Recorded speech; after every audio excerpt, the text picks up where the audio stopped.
Une famille a tout oublié de son passé, mais au final, est-ce que c'est pas une bonne chose pour repartir à zéro et laisser ses problèmes derrière soi?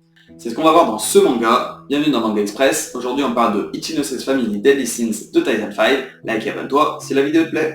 Déjà, cet auteur avait frappé fort en 2023 avec Le péché original de ta copie, en 2 tomes chez Pika Édition. Cette fois, on passe chez Kana en 6 tomes, et n'imagine même pas que le peu de volume veut dire que ça raconte rien, bien au contraire. Au niveau de l'histoire, suite à un accident de voiture, Tsubasa et toute sa famille se retrouvent à l'hôpital et n'ayant aucun souvenir de leur vie précédente, excepté leur papier d'identité.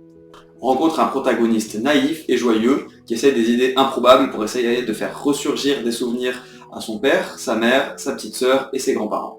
Et c'est essentiellement de ça que va nous parler le manga, des liens familiaux et des problèmes qui en découlent. Alors que Tsubasa essaie de voir le côté positif, sa sœur s'isole et angoisse de ne jamais retrouver ses souvenirs par exemple.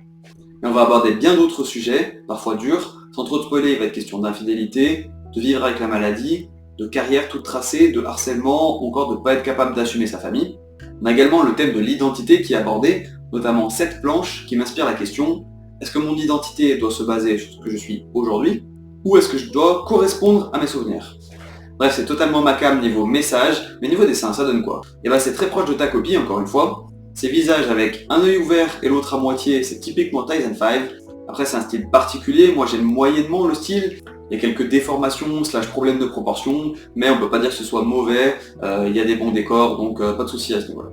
Au niveau des personnages, chacun a son intrigue, on compatit avec chacun d'eux. Le personnage blond qui arrive un peu plus tard dans l'histoire est vraiment touchant. Après, moi j'ai un affect particulier avec ce genre de personnage, mais je peux pas t'en dire plus, ça risque de gâcher une révélation. L'ambiance est vraiment géniale, c'est un ton lumineux qui va de plus en plus vers le sombre, même si le héros essaye de ramener la lumière, pas forcément toujours avec succès.